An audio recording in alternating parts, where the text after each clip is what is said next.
that's one right there, huh? That is one. Cool beans. Hey guys, Blair Wiggins Outdoors is going to show you something real special right here. If you can't recognize this guy right here, it's Patrick Sébile from France.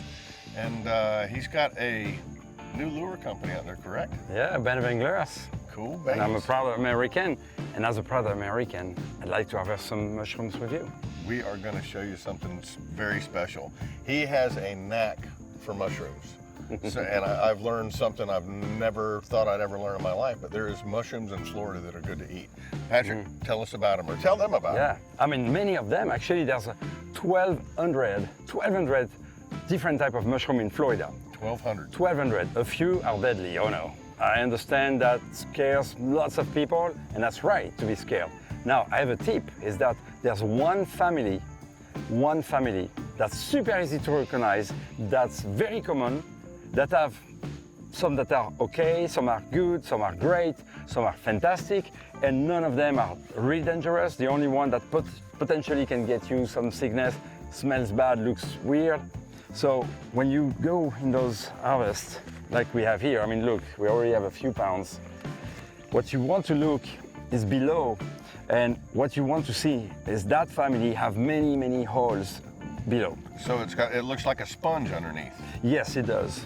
And these look like they have gills. Those look like gills. So most of the time, all poisonous mushrooms have gills, but not all gilled mushrooms are poisonous. Exactly, the vast majority are not. Okay. Only a handful. Do you know how many in Florida are poisonous?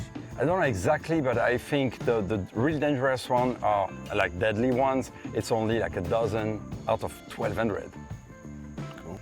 So you can see that family, the boletus, have many, many teeny holes below. That's another one. This one is older. It's probably 5 days old. It's a bit spongy. The younger they are, the better they are. The tastier, they are more firm. But when you have those holes, worst case scenario, they have almost no taste for some of them, so it's no big deal. But many are good and some are great.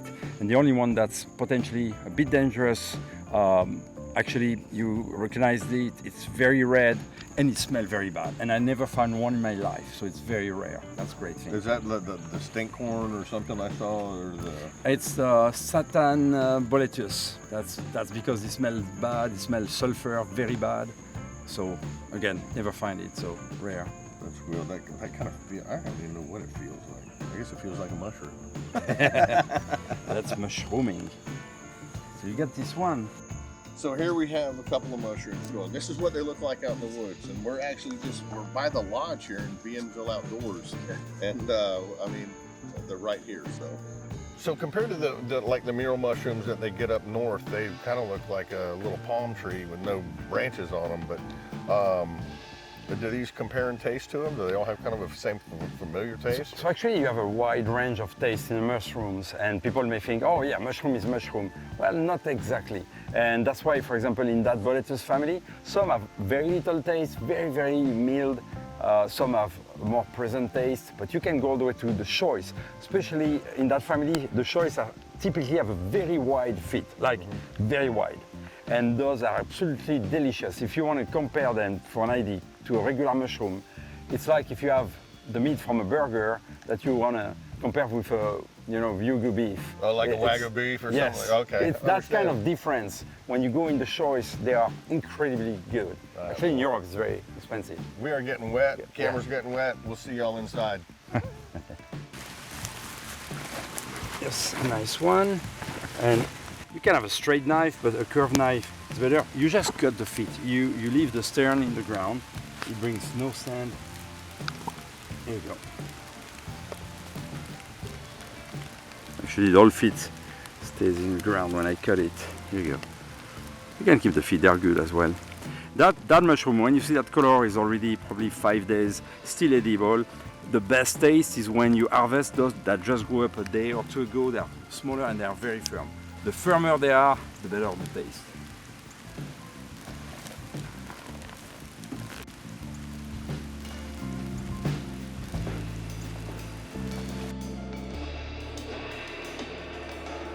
Okay guys, we stepped back inside. Sorry it was raining out there, but you saw how we got the mushrooms out. And you see where they're at around the bases of the trees. And you need to get a knife, not like this, but it needs to be a hook, and I think they'll see that on the video. Better, yeah. So you get the hook and you go down, And I'm gonna let Patrick take over because I've never done this before and I cannot wait to see and taste these things. I heard they kind of taste the way you season them up a lot too. The season has to do, but when you have the really good ones, honestly, you want to have a minimum seasoning because they are by themselves great. Kind of like great meat. Like a good fish meat. Yes. Awesome. Patrick Sébile, he's gonna take it away. Well, this morning I went the first time and find those mushrooms. They are already cut and almost prepared. And we came again with Gregor this afternoon on a different place. We find other mushroom.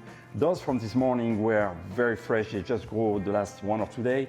The other area where we went, many of them have already 3 or 4 days. We can see that because they are a bit damaged like this. They're still here, for example, totally a very young, 1 to 2 days maximum. It's very firm. So that's where you know it's really a young mushroom. When they are the firmer, they are the tastier. So that's the best is when you can find mostly these guys. And after 4 or 5 days after rain, that's most of the time when you start to see them showing up, okay? So the cleaning is very simple. Actually, you don't want to wash them. Don't wash them, I promise you. What you want to do, you have a knife like this, and you want to remove every debris from the mushroom. So basically, here you see it. You can remove your fingers, some stuff like this. Why was it important to use that knife before? It's to cut so we leave the stem into the ground. We don't bring any sand, you know, in our bag here. So I'm looking if there's anything that needs to be removed, you know, if something needs to be scratched, and right away I can cut now. I'm going to cut the feet. It's nice.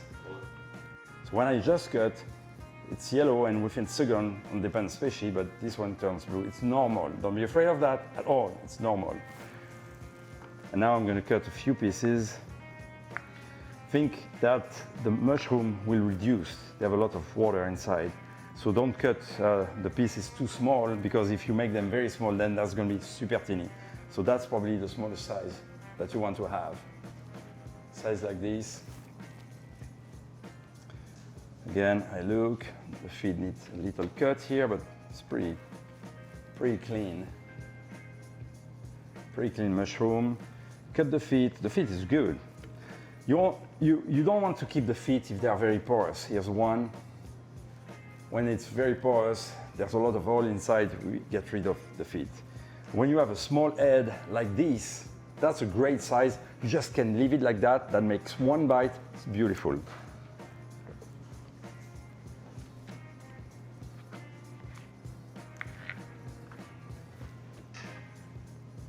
Look at this. That's a nice one. A nice feet. That's great. That one is a little bit soft, so it's probably 3 days maybe.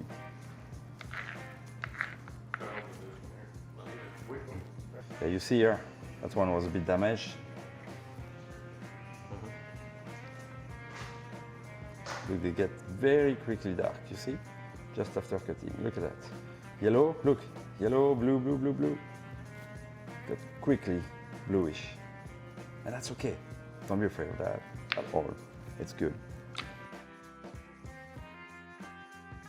Here's one, the feet is sponges. You see, there was some insect that eats, of course, then you want to cut. You don't want to keep that feet, just throw it away. Now the head is still good. Cut your few pieces. Come in here.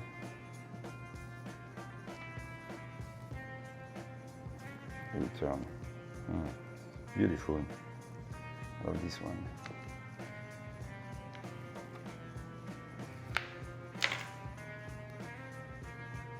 When you have very fresh one, actually, you can make similar to sashimi. You can slice them in very thin slices, and it's delicious raw in that case.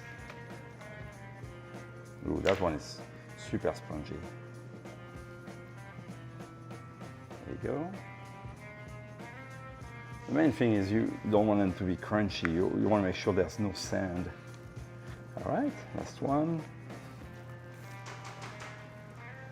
Back. Well,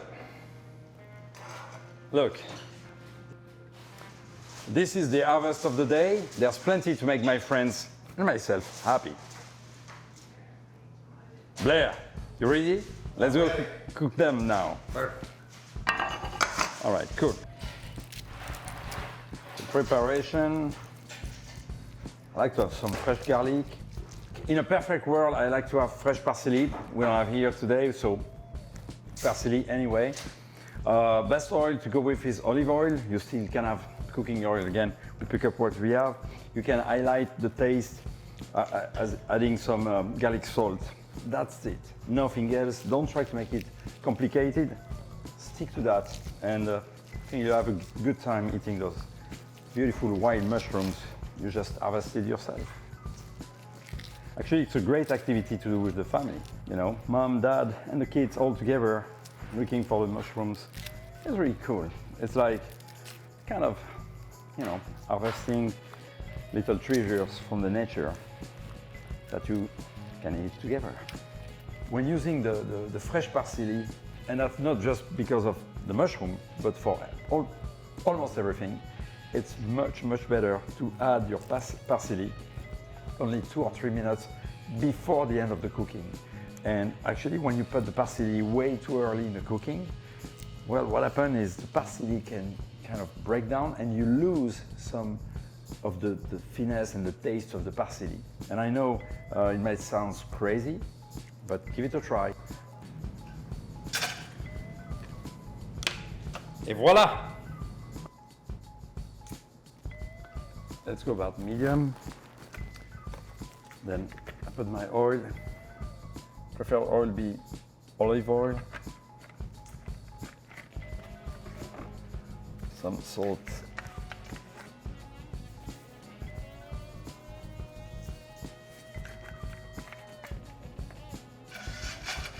Okay. I make sure I have oil everywhere to start with.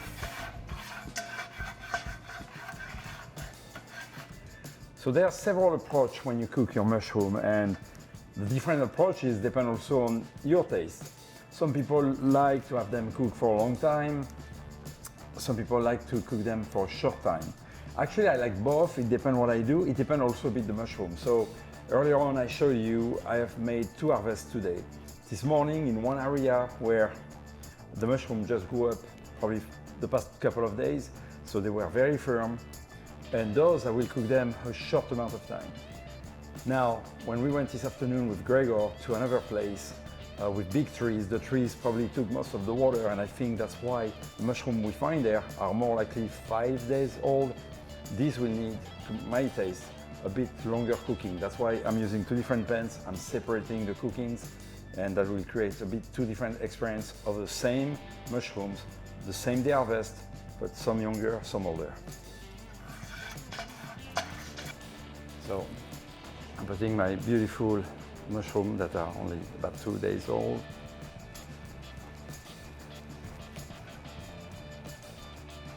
Just start to hear the sound. You don't want to cook too high, because the best olive oil is really the virgin. That's the one I like to use. That's not the one I have today, okay? But that's the one I like and recommend to use. And you don't want to go in a high temperature. So you need to make sure that you put enough heat on your pan and in your oil, and you will constantly work those pieces of mushroom. Hear the sound. Hear the sound.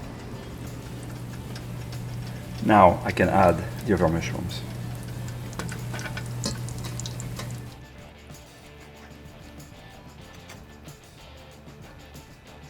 Now I'm going to use the deeper pan.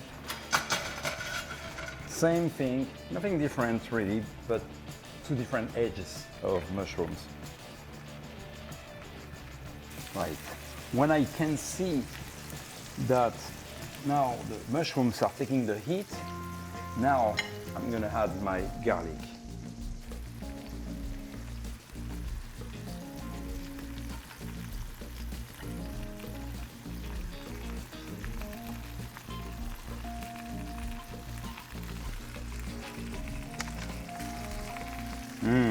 I know it's a video, but if you can smell the smell, I promise you, it smells good.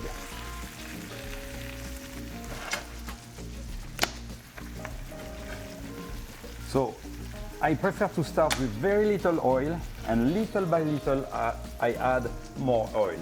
I don't want to put a ton of oil at the beginning because I always want to have the minimum amount of oil, and that's with my eyes that I can see and check to make sure what I do is right.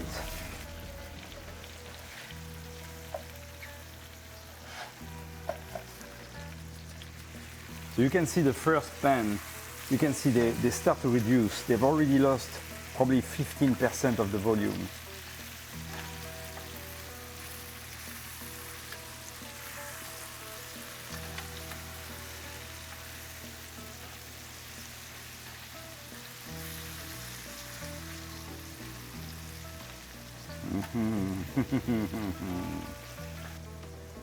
All right, here's the garlic for the older mushrooms, and I will reduce a little bit the heat on the older ones because they are a bit older and actually a little bit more dry. I'm going to reduce to medium. Because if they don't have much water inside, they are more likely to stick to the bottom of the pan. Don't overcook your mushroom. All right, now I'm going to start to put the parsley. There you go. Don't be shy. Mushroom and parsley goes hand in hand.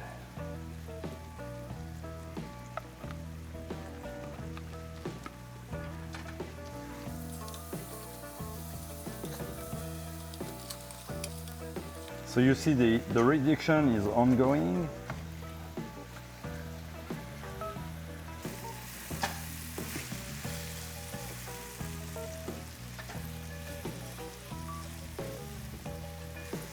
You know what?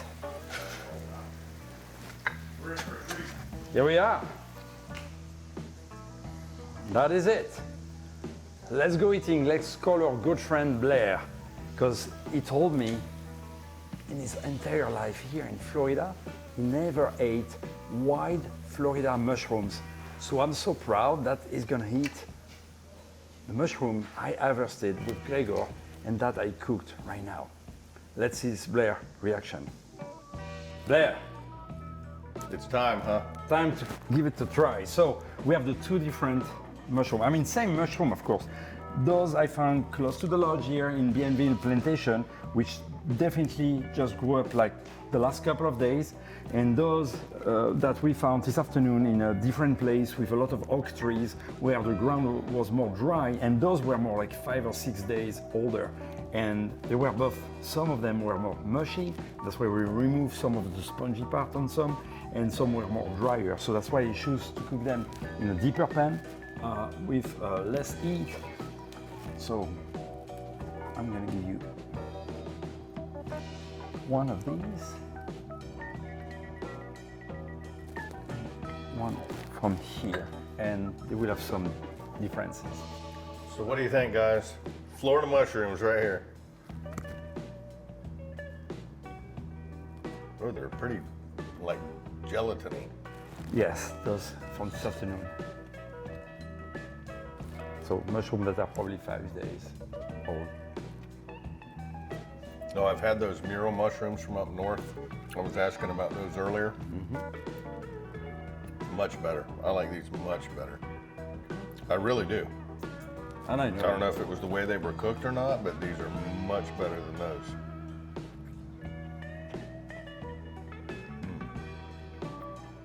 Fabulous. That is pretty darn good. Never would have thunk it, brother. That's awesome, man.